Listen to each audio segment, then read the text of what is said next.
तो कल के बाद आज का दिन बेहद महत्वपूर्ण है। कल जहां पर विधायक दल का नेता चुना गया, उसके बाद लगातार तस्वीरें और अपडेट हम आप तक पहुंचा रहे हैं। मध्य प्रदेश के संभावित मंत्रिमंडल को लेकर भी कयासों का दौर अब शुरू हो चुका है। कुल विधानसभा सीट का 15% मंत्री बनाया जाना है, इसलिए मध्य प्रदेश के 34 विधायक मंत्रिमंडल में शामिल हो सकते हैं और संभावित चेहरों के नाम भी अब सामने आ रहे हैं। तो संभागवार हम आपको बताएंगे किस तरीके से जो नाम आगे चल रहे हैं मंत्रिमंडल में, कौन कौन से जगहों पर किस तरीके से जो मंत्री बनाए जा सकते हैं, किस किस क्षेत्र को कितना प्रतिनिधित्व मिल सकता है। इन तमाम बातों पर चर्चाओं का दौर, कयास का दौर शुरू हो चुका है। भूपेंद्र सिंह को खुरई से जो कि मंत्री बनाए जा सकते हैं, गोविंद सिंह राजपूत सुर्खी से विधायक हैं और इंदल सिंह कंसाना सुमावली से चुनाव जीते हैं, इनका भी नाम मंत्रिमंडल में चल रहा है। प्रद्युम्न सिंह तोमर ग्वालियर से, पन्नालाल शाह के गुना से संभावित मंत्रिमंडल के नाम जिस मंत्रिमंडल में हो सकते हैं, भूपेंद्र सिंह का भी नाम खुरई से है। तो मोहन मंत्रिमंडल के संभावित नाम हम आपको टेलीविजन स्क्रीन पर दिखा रहे हैं जो शामिल हो सकते हैं। हरिशंकर खटीक जतारा से, इनका भी नाम मंत्रिमंडल में संभावित नामों में है। ललिता यादव छतरपुर से, धर्मेंद्र लोधी जबेरा से विधायक हैं, बीजेपी के विधायक, और ब्रजेंद्र प्रताप सिंह पन्ना से मोहन मंत्रिमंडल में संभावित नाम हो सकते हैं। दिव्यराज सिंह सिरमौर से मंत्री बन सकते हैं। हरिशंकर खटीक का नाम आपको बताया, जतारा से इनका नाम मंत्रिमंडल के लिए चल रहा है। तो लगातार हम आपको ग्राफिक्स के जरिए बता रहे हैं कि मोहन मंत्रिमंडल में कौन कौन से संभावित नाम हो सकते हैं। ब्रजेंद्र प्रताप सिंह पन्ना से मंत्रिमंडल में शामिल हो सकते हैं, दिव्यराज सिंह सिरमौर से। तो ये वो नाम है जो मंत्रिमंडल में शामिल हो सकते हैं, संभावित नाम है। प्रद्युम्न सिंह तोमर ग्वालियर से और पन्नालाल शाह के गुना से पहले भी विधायक रह चुके हैं, एससी होने का इन्हें फ़ायदा मिल सकता है। भूपेंद्र सिंह मौजूदा सरकार में शहरी विकास मंत्री थे, गृह मंत्री और परिवहन मंत्री भी रह चुके हैं, ओबीसी वर्ग से आते हैं। इंदल सिंह कंसाना की अगर हम बात करें तो मुरैना से एकमात्र प्रबल दावेदार हैं। सिंधिया के साथ बीजेपी में आए और चुनाव हारे थे, उसके बाद 2023 में जीते हैं। विनीति पाठक सीधी से, राजेंद्र शुक्ला रीवा से, ये वो संभावित नाम है जो हम आपको टेलीविज़न पर दिखा रहे हैं। तो क्या क्या इसके वजह हो सकती है, क्यों इस क्षेत्र से प्रतिनिधित्व मिल सकता है। मनीषा सिंह जयसिंह नगर से, ये भी मंत्रिमंडल में संभावित नाम है। बिसाहू लाल सिंह अनूप नगर से, अजय विश्नोई पाटन से, ये वो नाम है जो संभावित मंत्रिमंडल में शामिल हो सकते हैं। राजेंद्र शुक्ला रीवा से, रीति पाठक सीधी से। तो ये वो तमाम नाम हम आपको टेलीविज़न स्क्रीन पर दिखा रहे हैं। मनीषा सिंह जयसिंह नगर से आदिवासी वोट बैंक महिला कोटा से हो सकती है। राकेश सिंह जबलपुर से पश्चिम से, रीति पाठक सीधी से। राकेश सिंह चूँकि सांसद होने के बाद उन्होंने चुनाव लड़ा, चुनाव जीते हैं, अब वो भी मंत्रिमंडल का हिस्सा हो सकते हैं। योगेश पंडागरे आमला से, ये भी संभावित नाम है। प्रभुराम चौधरी सांची से, पहले भी मंत्री रहे प्रभुराम चौधरी और उसके बाद एक बार फिर उनका नाम आगे चल रहा है। तो ये वो नाम है जो कि संभावित मंत्रिमंडल में हो सकते हैं। संपतिया उइके मंडला से, महिला कोटा में ये हो सकती है। आदिवासी वोट बैंक इनके पास अनुभवी है। और प्रभुराम चौधरी की अगर हम बात करें तो सांची से, विधायक सिंधिया के कट्टर समर्थक माने जाते हैं, मौजूदा सरकार में स्वास्थ्य मंत्री थे। उसी प्रकार राकेश सिंह जबलपुर पश्चिम से 4 बार के सांसद, साफ छवि पूर्व प्रदेश अध्यक्ष रहे, वो भी इस दौड़ में हैं, मंत्री रहेंगे, ये तय है। क्योंकि संभावित नाम है ये, वो ज़्यादातर नाम है जो कि संभावित मंत्रिमंडल का हिस्सा हो सकते हैं। तो कुल 34 विधायक मंत्रिमंडल में शामिल हो सकते हैं। 15% जीत का 15%, 34 विधायक यहाँ पर मंत्रिमंडल में हो सकते हैं। तो ये वो नाम है, संभावित नाम जो हम आपको दिखा रहे हैं। राजेश सोनकर सोनकच्छ से, जो कि मंत्रिमंडल का हिस्सा हो सकते हैं। आशीष शर्मा खातेगांव, विजय शाह हरसूद, 34 नाम है। इस 34 नाम को हम टेलीविजन स्क्रीन पर ग्राफिक्स के जरिए दिखा रहे हैं। नारायण सिंह पवार ब्यावरा से, अरुण भीमावत शाहजहाँपुर से और राजेश सोनकर सोनकच्छ से 2 बार के विधायक है, युवा चेहरा है। कांग्रेस के दिग्गज सज्जन वर्मा को इन्होंने शिकस्त दी। अर्चना चिटनिस का भी नाम संभावित नाम है बुरहानपुर से।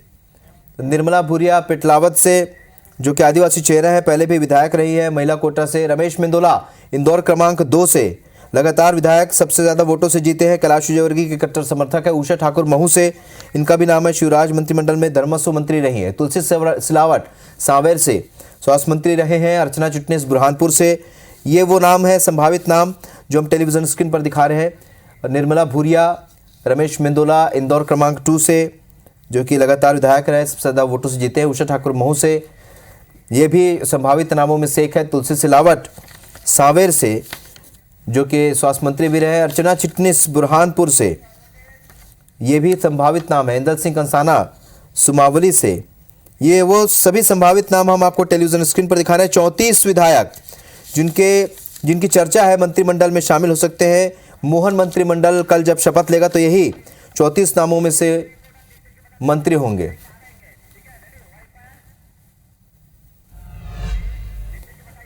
चलिए, तो और ज्यादा चर्चा के लिए इस वक्त हमारे साथ 4 सहयोगी हमारे साथ जुड़ रहे हैं। आपको बता दें कि हमारे साथ रवि हेमराज सिसोदिया इस वक्त हमारे साथ लाइव जुड़ रहे हैं। मालवा निमाड़ की जानकारी के साथ मध्य और बुंदेलखंड की जानकारी के साथ ब्रजेश जैन हमारे साथ जुड़ रहे हैं। इसी प्रकार विंध्य और महाकौशल की जानकारी के साथ विजेंद्र पांडे इस वक्त हमारे साथ लाइव जुड़ रहे हैं। नासिर गौरी चंबल की जानकारी देंगे। ये सभी हमारे सहयोगी इस वक्त हमारे साथ लाइव जुड़ चुके हैं। और सबसे पहले हम रुक करेंगे, जानने की कोशिश करेंगे मध्य क्षेत्र का हाल। तो मध्य और बुंदेलखंड, ब्रजेश जैन बताएंगे कि किस तरीके से यहाँ पर किन बातों को ध्यान में रखकर यहाँ पर प्रतिनिधित्व दिया जा सकता है मंत्रिमंडल में।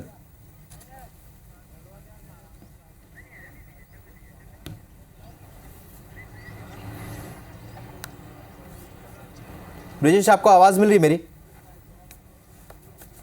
चलिए, लगता है ब्रिजेश से हमारा संपर्क नहीं बन रहा है। अब रवि हेमराज सिसोदिया का रुख करेंगे। रवि हेमराज सिसोदिया ये बता रहे हैं कि मालवा निर्माण में क्या स्थिति बन रही है। रवि, मालवा निर्माण की अगर बात करें तो किस तरीके का प्रतिनिधित्व यहां से मिल सकता है?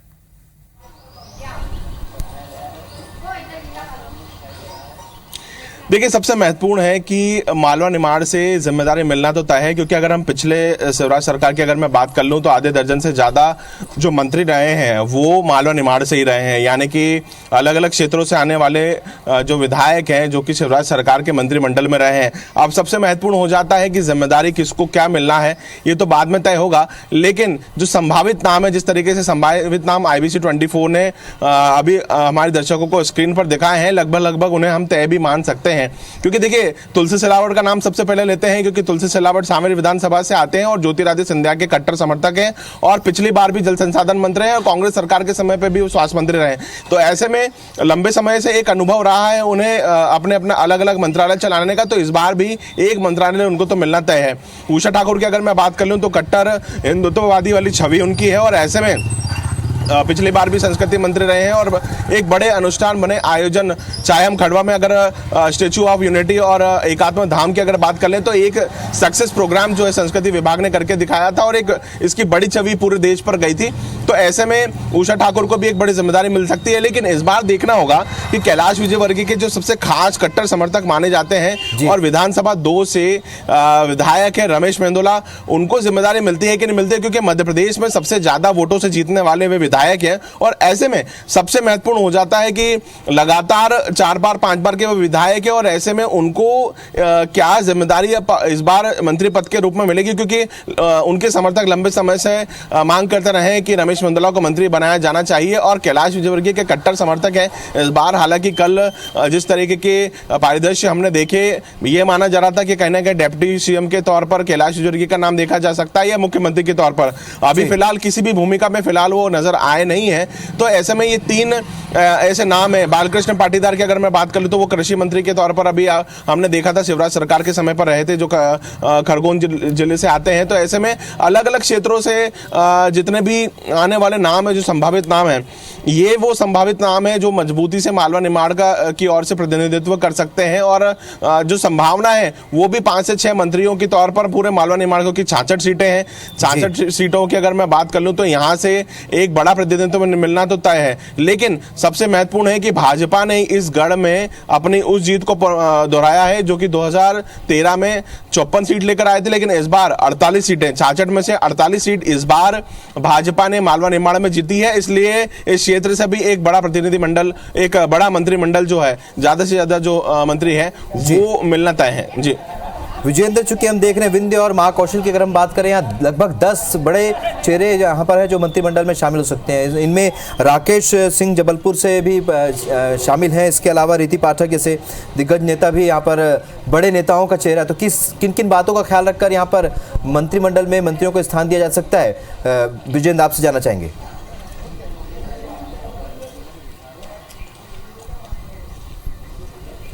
चलिए विजेंद्र से हम चर्चा करेंगे, लेकिन नासिर गौरी का इस वक्त रुक करेंगे। नासिर, ये वो क्षेत्र है जहां पर से खुद ज्योतिरादित्य सिंधिया आते हैं, और चूंकि हम बात कर रहे हैं ग्वालियर चंबल की, तो यहाँ पर भी कई बड़े चेहरे हैं, इंदल सिंह कंसाना और साथ ही प्रद्युम्न सिंह तोमर, ये तमाम बड़े चेहरे हैं। किस तरीके के, किन बातों को ख्याल रख के यहाँ पर प्रतिनिधित्व दिया जा सकता है, और कितना प्रभाव यहाँ पर ज्योतिरादित्य सिंधिया का मंत्रिमंडल को लेकर हो सकता है?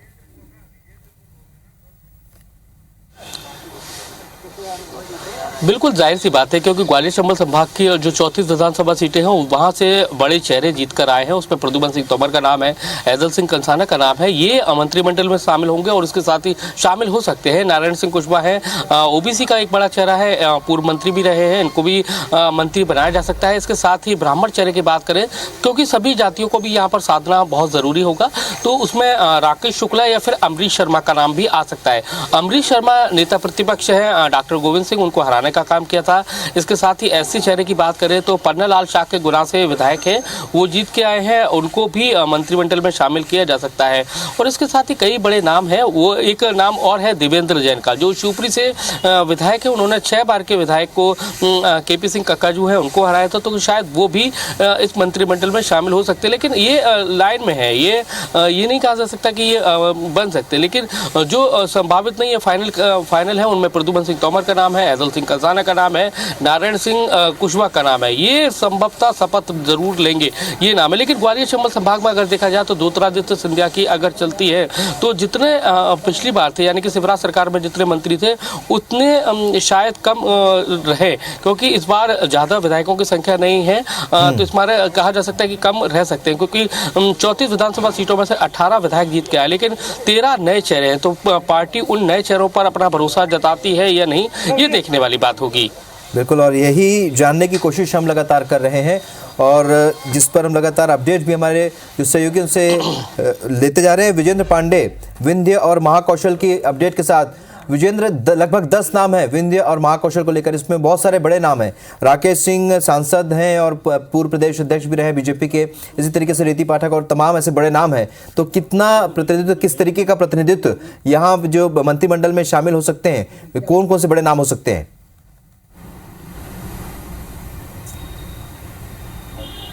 जी हाँ राहुल, सबसे पहले तो अगर आंकड़ों को देखते हैं तो महाकौशल और विंध्य ने भरपूर प्यार लौटाया है भारतीय जनता पार्टी पर। महाकौशल की 38 और विंध्य की 30। यहाँ पर कुल देखा जाए तो इस 68 विधानसभा सीटों में से 46 सीटें भारतीय जनता पार्टी को महाकौशल विंध्य ने जिताई हैं, और सबसे ज़्यादा 6 सांसद महाकौशल विंध्य से ही चुनाव मैदान में भारतीय जनता पार्टी ने उतारे थे, जिनमें से 4 सांसद चुनाव जीतकर विधानसभा पहुँच गए। सबसे बड़ा तो सवाल यह है कि सबसे जो बड़े चेहरे हैं ये सांसद के, मसलन प्रहलाद पटेल की हम बात करते हैं, राकेश सिंह की बात करते हैं, राव उदय प्रताप सिंह हैं, रीति पाठक हैं, ये 4 सांसद तो महाकौशल से ही जीत के, महाकौशल विंध्य से जीतकर विधानसभा पहुंचे हैं। तो क्या मोहन यादव जो सियासी सफ़र में कहीं ज़्यादा जूनियर हैं इन तमाम सीनियर भाजपा नेताओं के, उनके अंडर में या उनकी कैबिनेट में ये सांसदों को मंत्री बनाया जाएगा? सबसे बड़ा सवालिया निशान तो यही है। और अगर ये मंत्री बनाया जाता है तो जाहिर सी बात है कि इनका प्रोफाइल जो है वो कद्दावर होना चाहिए, या बड़ा ये प्रोफाइल लेना पसंद करेंगे। और साथ ही साथ अगर हम फहरिस्त की हम बात करते हैं तो महाकौशल की उम्मीदों को एक तरह से झटका इस कल विधायक दल की बैठक के बाद लगा, चूँकि महाकौशल ये उम्मीद कर रहा था कि भारतीय जनता पार्टी अपना पहला मुख्यमंत्री महाकौशल से देगी, चूँकि कांग्रेस 2 मुख्यमंत्री पद महाकौशल को दे चुकी थी। लेकिन इस बार उम्मीदें थी, चूँकि प्रहलाद पटेल विधानसभा पहुंचे थे, राकेश सिंह विधानसभा पहुंचे थे, लेकिन ना तो मुख्यमंत्री के तौर पर महाकौशल का चयन हुआ और ना ही डिप्टी सीएम यहां से बनाया गया। लेकिन अब ये मांग उठ रही है कि चूंकि ना सीएम ना डिप्टी सीएम का पद मिला है, तो कम से कम महाकौशल को पर्याप्त स्थान जो है मंत्रिमंडल में दिया जाए। इनमें बड़े चेहरों की अगर हम बात करते हैं तो प्रहलाद पटेल, राकेश सिंह, राव उदय प्रताप सिंह, वहाँ रीति पाठक जिन्होंने सीधी सांसद होते हुए ये चुनाव जीता है।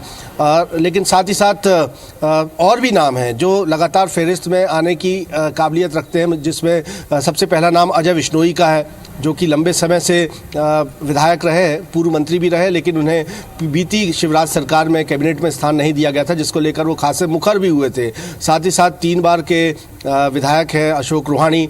संजय पाठक का नाम लगातार सुर्खियों में है, विजय राघवगढ़ से वो एक बार फिर बड़े मतों के अंतर से चुनाव जीत कर आए हैं। तो ये बड़े नाम हैं जो महाकौशल से कैबिनेट में स्थान पाने की काबिलियत रखते हैं, लेकिन कितना ये इन्हें स्थान मिलेगा ये देखने लायक बात होगी। एक ज़रूर बात यह है कि चूंकि महाकौशल को डिप्टी सीएम या सीएम का पद नहीं मिला, तो बड़े नेताओं के समर्थकों में एक मायूसी जरूर महाकौशल विंध्य में नजर आ रही है। बिल्कुल, और जिस तरीके से आप बता रहे 6 सांसद, और वाकई में सभी को ये उम्मीद रहेगी कि कोई ना कोई बड़ा पद मिले। मुख्यमंत्री की मांग लगातार यहाँ से उठती रही है, लेकिन वैसा हो नहीं पाया, डिप्टी सीएम भी नहीं मिला है। अब देखना होगा मंत्रिमंडल में कितना स्थान यहाँ पर मिलता है। ब्रिजेश जैन का रुख करेंगे मध्य क्षेत्र की जानकारी के साथ। मध्य क्षेत्र में जिस तरीके से हमने देखा ब्रिजेश, बहुत ज़्यादा सीटें, बहुत ज़्यादा नाम नहीं है यहाँ पर, लेकिन यहाँ पर भी मंत्रिमंडल में स्थान मिलेगा तो किन किन बातों का ख्याल यहाँ रखा जाएगा जब मंत्रिमंडल में जगह दी जाएगी इन चेहरों को?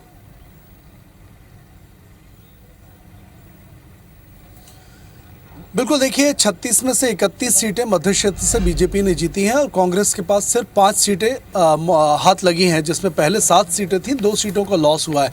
जाहिर है बम्पर बढ़त मध्य क्षेत्र और बुंदेलखंड दोनों ही इलाकों से बीजेपी को इस बार मिली है और दोनों ही इलाकों का वर्चस्व यहाँ पर मंत्रिमंडल में भी रहेगा। अगर हम भोपाल से बात करें तो भोपाल से 2 नए चेहरों को जगह मिल सकती है। हालांकि विश्वास सारंग पहले से यहाँ मंत्री थे, लेकिन इसके पहले की अगर सरकार की बात करें 2013 की, तो 13 की शिवराज सरकार में 3 मंत्री यहाँ से होते थे, जिसमें बाबूलाल गौर, उमाशंकर गुप्ता और विश्वास सारंग थे। लेकिन 2 जगहों की भरपाई 18 में नहीं हो पाई। वो 2 जगह मुझे लगता है 2023 में भरी जा सकती हैं। रामेश्वर शर्मा जो तीसरी बार के विधायक हैं और गोविंदपुरा से बीजेपी की भोपाल की विधायक जो है कृष्णा गौर, इन दोनों को मंत्री बनाया जा सकता है। विश्वास सारंग को रिपीट किया जा सकता है। ये मध्य क्षेत्र का बैलेंस है। अगर भोपाल राजधानी की बात करें तो 3 का कोटा यहाँ फिक्स रहता है, कम से कम 3 मंत्री बनाए जा सकते हैं। इसके अलावा होशंगाबाद से बम्पर बढ़त मिली है, नर्मदापुरम से भी किसी नए चेहरे को शामिल किया जा सकता है। पुराने और नए चेहरों का अनुभव यहाँ पर जो है वो बराबरी से बैलेंस इसका किए जाने की खबरें चल रही हैं। और अगर बुंदेलखंड की बात करें तो 5 में से 4 मंत्री चुनाव जीते हैं। सिर्फ 1 मंत्री प्रहलाद लोधी जो है वो उमा भारती के भतीजे चुनाव हारे हैं। उनकी जगह पर 3 नए दावेदार जो हैं वो जयंत मलैया हैं, एक पूर्व वित्त मंत्री हैं। जयंत मलैया का दावा इसलिए भी मजबूत है बुंदेलखंड से क्योंकि वित्त मंत्री रहे हैं और मध्य प्रदेश की जिस तरीके की माली हालत है, नई योजनाओं को अमली जामा पहनाना है, जो नए वादे किए उनको पूरे करना है, तो जयंत मलैया, हरिशंकर खटीक, ललिता यादव और सागर जिले से गोपाल भार्गव का नाम हटाकर प्रदीप लारिया या शैलन जैन को मंत्रिमंडल में जगह जो है वो दी जा सकती है। तो चलिए, संभागवार हमने चर्चा की किस तरीके से यहाँ पर क्या क्या स्थिति बनती है और किन किन लोगों को, किन बड़े चेहरों को यहाँ पर मंत्रिमंडल में स्थान मिल सकता है और किन किन बातों का खास ख्याल रखा जाएगा। आप सभी का हमारे साथ जुड़ने के लिए बहुत बहुत शुक्रिया।